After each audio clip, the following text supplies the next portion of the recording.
Bonjour à tous et bienvenue sur le réseau PBLV en ce vendredi 28 novembre 2014. Je remercie ceux qui sont fidèles de semaine en semaine à ce rendez-vous. Dans un instant, toutes les rubriques habituelles, les intrigues que j'imagine et également les répliques qui ont été sélectionnées. Mais pour commencer, comme chaque semaine bien sûr, c'est les tweets.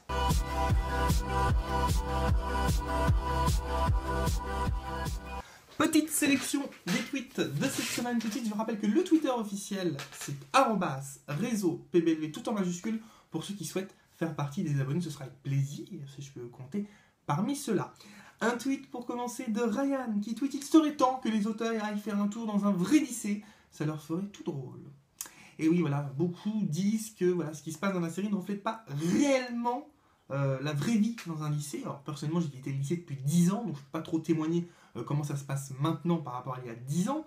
En tous les cas, ce que je peux dire, c'est que, réaliste ou pas, ça reste une fiction et je trouve qu'on s'en fout un peu, hein, que ça ne reflète pas forcément les vrais lycées. Hein.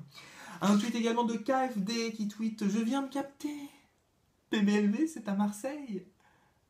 Alors pourquoi il n'y a que Roland qui a l'accent marseillais? Bonne question que nombreux se posent depuis déjà 10 ans. Hein. C'est bien de se poser 10 ans après, comme ça d'un coup, ouais, je viens de capter.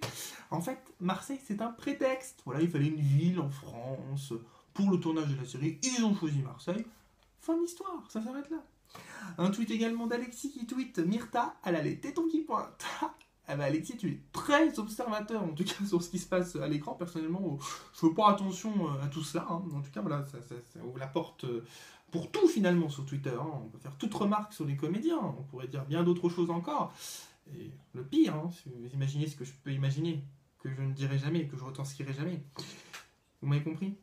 Pas grave. Je me suis pas compris moi-même.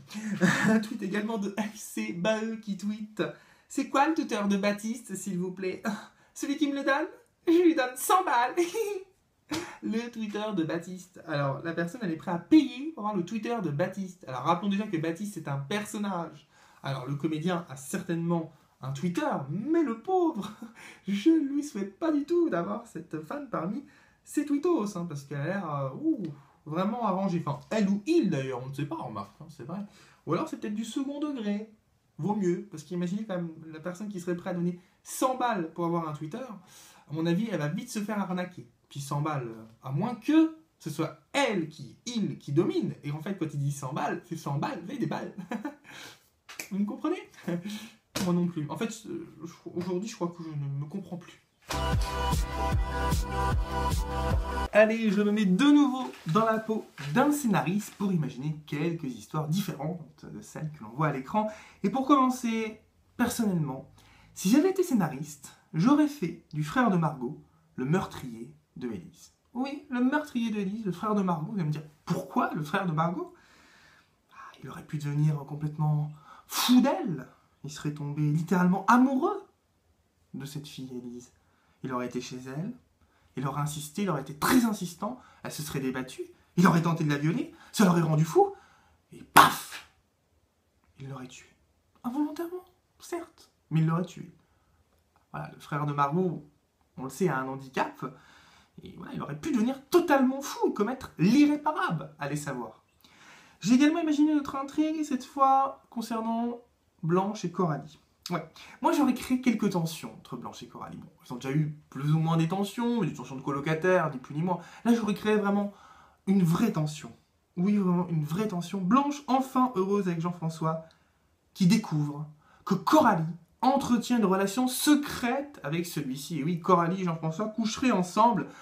Elle a craqué pour lui, à force de le voir. Et en fait, son côté nounours l'a complètement attendri. Et bam! Ils ont couché ensemble. Et Blanche va découvrir le tout, vous imaginez ce que ça peut donner comme scène très intéressante. Alors pas la scène où il couche avec Jean-François en revanche, hein, mais les scènes où on se comprend. Ou pas. J'imagine également une intrigue autour de Mélanie. Et oui, je l'aurais encore compliqué beaucoup plus la situation qu'elle vit en ce moment.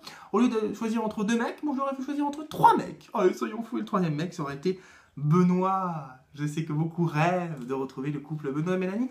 Et moi, je l'aurais fait retomber amoureuse de Benoît. Du coup, voilà, elle aurait dû choisir entre Étienne, Mathéo ou Benoît. Alors, Benoît, l'amour de toujours. Étienne, l'amour un peu vieux, légèrement vieux. Et Mathéo, le coup d'un soir, peut-être. Ah, il aurait dû choisir Et on imagine que, voilà, que ça aurait été bien plus compliqué pour elle. Et ça aurait été voilà, très amusant à regarder en tout cas.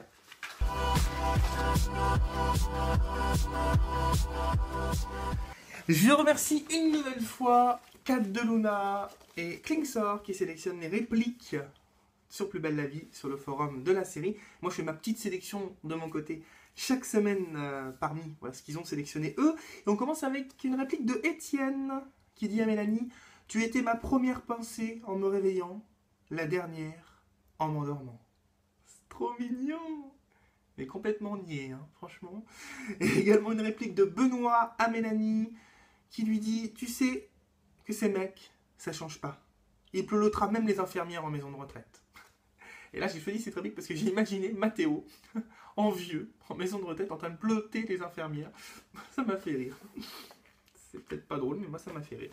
Et puis une réplique de Coralie à Blanche, qui lui a dit: tu écris tes romans par mail maintenant. Et bien, elle a remarqué effectivement que Blanche allait envoyer un petit mail à Jean-François, et elle a imaginé ce que Blanche pourrait écrire à Jean-François. Alors, par exemple, elle a imaginé ça: salut, je m'en veux de t'avoir traité comme un bonnet.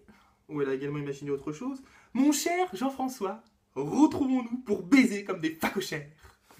Voilà, avec ce genre de réplique, moi personnellement, j'adore Coralie, elle est excellente. C'est la fin de ce réseau PBLV. J'aurai le plaisir de vous retrouver bien évidemment la semaine prochaine pour un nouveau numéro sur ce réseau. Je vous souhaite de passer une excellente semaine à tous et à toutes. Ciao!